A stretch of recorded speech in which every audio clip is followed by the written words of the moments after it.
Good morning, everyone. Boker Tov.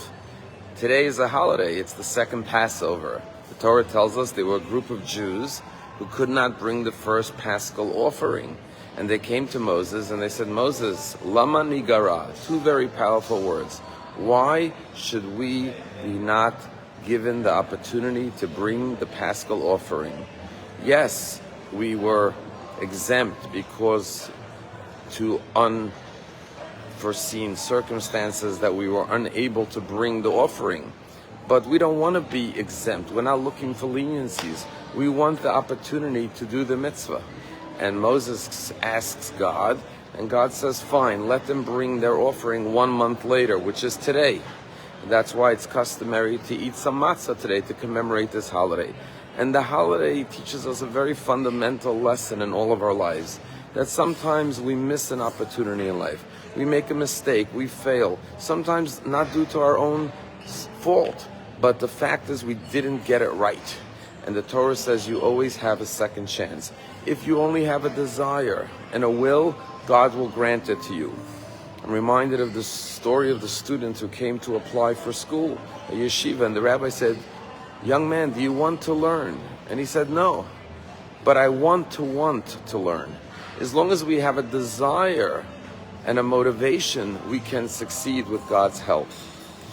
Today, Dini and I are going to go to the Nova exhibit here in New York City. Once again, remembering the atrocities of October 7th. And we see there was a failure, not just in Israel, that needs to be understood and rectified. But when we see here how in New York and in many places around the world, people are protesting against Israel and standing with Hamas terrorists, we realize we failed in our educational system. When Ivy League colleges, starting with Harvard, even before Israel went into Gaza, it has nothing to do with Gaza. People are saying now, well, it's a genocide. The Harvard students came out with their statement even before Israel entered into Gaza.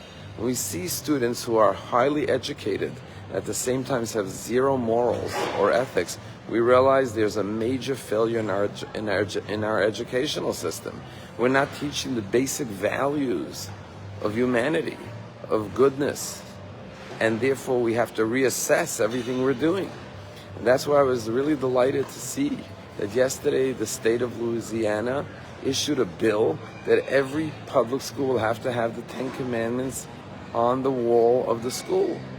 And let's get back to basics. Here we just came from the holiday of Shavuot. Let's teach our kids the most basic values, like don't kill, don't kidnap, don't violate a woman, God forbid. This is what education has to be all about. And so Pesach Sheni says, let us look at where we've gone wrong as a society, as a country, as a world, and let us learn and be given a second chance and be able to repair the mistakes that we have made. There's a story about a Jew who's being beaten by a Nazi during the Holocaust. And as the Nazi beat the Jew kept on saying, thank you, God, thank you, God, thank you, God. And finally the Nazi said to him, what are you thanking God for? And the Jew said, I'm thanking God that I'm not like you. When I go to the Nova Festival today, my heart will be broken with sadness as I see once again before my eyes what happened to innocent men, women, and little children. But I'm sure I'll also be saying, thank you, God, that we are not like these people.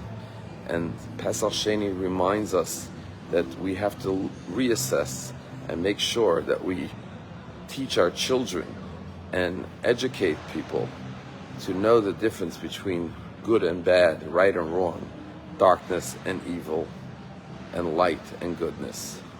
Have a meaningful second Passover.